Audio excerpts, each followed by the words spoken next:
not.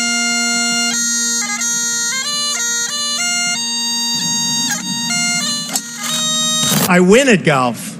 I win at golf. That I can tell you. Here's how Donald Trump ruined his course in Scotland. Donald Trump arrived on his personal jet. He was greeted by the Lord Provost of Aberdeen.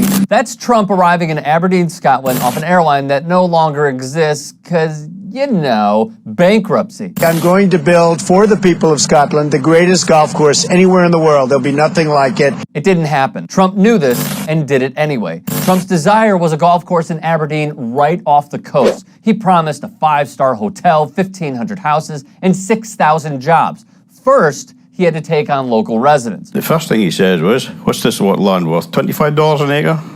This is in your dreams, it says. That is Michael Forbes, a local farmer describing his first encounter with Trump. So what did Trump do? Tonight, the gloves are off in the Trump war of words. His property is terribly maintained. It's slum-like. Trump argued Forbes' land be confiscated by the government via its poor condition. First, Minister Alex Salmond said no, thus Forbes painted Trump the greatest liar on his shed. Forbes won an award for his defiant spirit. They've described my home as being unsightly, as being a blot on the landscape. That is David Milne, a local resident. When Trump arrived in a Range Rover on land earmarked for his golf course, he said of Milne's property, "I want to get rid of that house. This house is ugly." We've had offers submitted in legal form that are meaningless and quite laughable at level.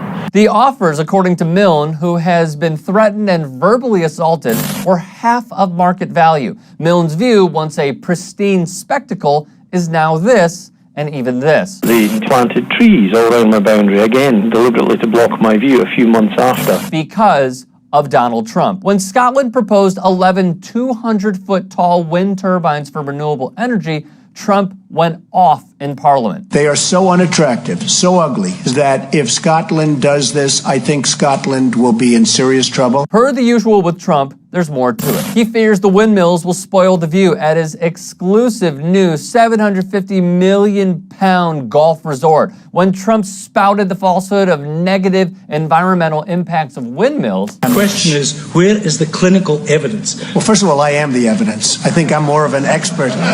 Laughed at in Parliament. And it's going to be done environmentally perfect. Another lie. For someone who said... Global warming and that, a lot of it's a hoax. It's a hoax. I mean, it's a money-making industry, okay? Why would he give a fuck about the environment?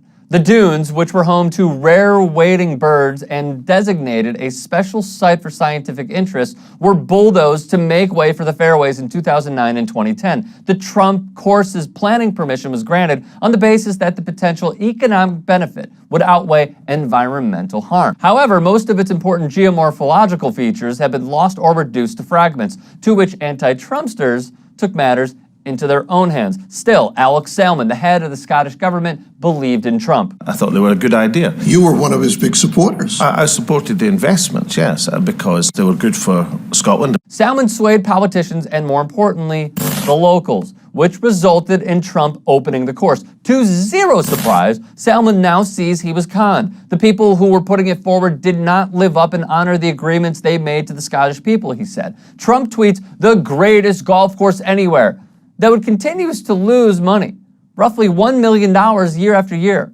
ravaging war on locals who appreciate nature and green grass, not greens and mulligans. The 6,000 jobs Trump promised, try around 150. The hotel and homes he promised, still being worked on like a golfer's swing at the driving range. The $1 billion spendings promise, try $100 million according to the BBC. Unpopular is an understatement. Like Donald Trump and Muslims, Scotland seeked a ban of their own, and it became the largest petition to the Westminster Parliament in the history of online petitions, according to Salmond. In a recent piece done on TYT Sports, Kathy Duva told CNN, "If your claim to fame is that you've taken money from other people and not delivered what you promised, that doesn't make you a genius businessman. That makes you a crook." The people of Aberdeen, Scotland can relate.